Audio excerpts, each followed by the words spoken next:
Huwag mo lapitan masyado. Layo-layo ka ng konti. Layo mo pa. Kasi madikit ka sa kanya masyado. Okay, stop. Yan, ganyan, madikit yan. Pag ganyan kadikit, mayroong adjustment na mangyayari. Ano po?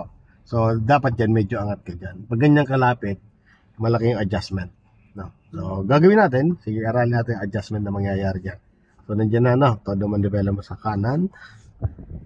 Papanti mo yung sakyan mo. Yan. Tapos yung guhit na, ituturo ko sa'yo kung alin ang guhit na. Panti ka po muna. Tingnan mo dito, papanti. Ayan, papanti. Diretso tayo. Ayan yung guhit yan. Ituturo ko sa'yo kung alin ang guhit na yan. Sige pa po. Papantin mo siya. Okay. Papantin mo. Yan, yung guhit na yan. Hindi pa yan. Yan, sa kotse yan. Hindi yan. Yung isang guhit, ayan. No? Ayan, ang guhit na yan. Sige pa. I-point mo muna. Ayan, naka-point na. Na. So, lagpasan mo siya. Sige pa. Ayan na. Ano po? Sabihan todo manibela dyan. Reverse po tayo. Okay. Pag umatras pa yun, todo pa. Diba? Safe na safe yan. No, susilip ka rin sa kanan, ma'am. Yan, no. Diba, naluwag to. Oo, stop muna. Napansin mo yon? Lumuluwag masyado to. Ibig sabihin sumisikip dyan. Ganito gawin natin. Huwag mong galawin to. Huwag mong galawin muna. Ha?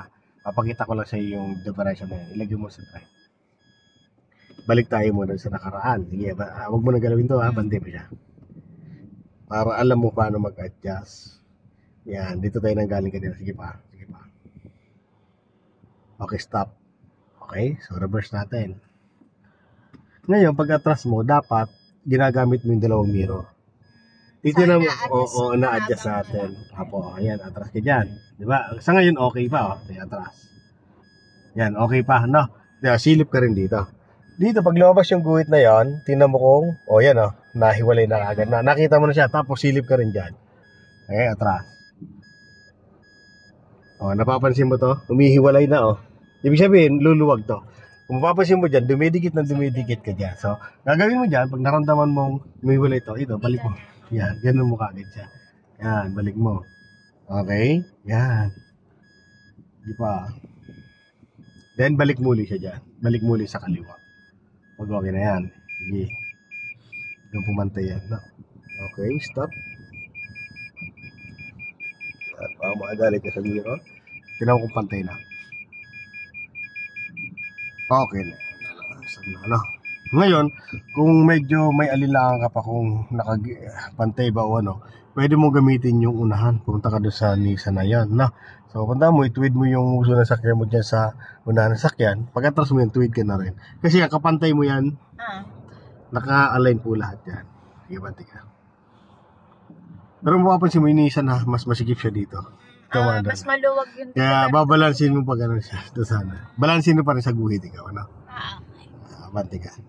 Balansin mo muna. Sige pa. Sige.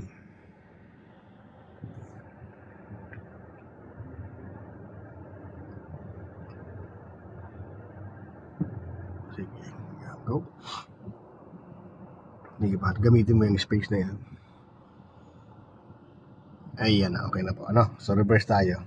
So, tingnan mo yung guhit. Alin mas malapad? Ito, dyan. Tingnan mo yan. Yung guhit. Palagay mo. Atras ka ng konti. Parang malapad. Mas malapad dyan. Yan. Lumapit ka dyan. Konti. Yan. Tingin sa mirror. Yan. Silip. Dalawang mirror. Para mabalansin mo yan, dalawang mirror kailangan tinitingnan. Mas madali mo siya makita kung tabingi. Kasi titignan mo yung distance doon sa katawan ng sakyan saka yung guhit.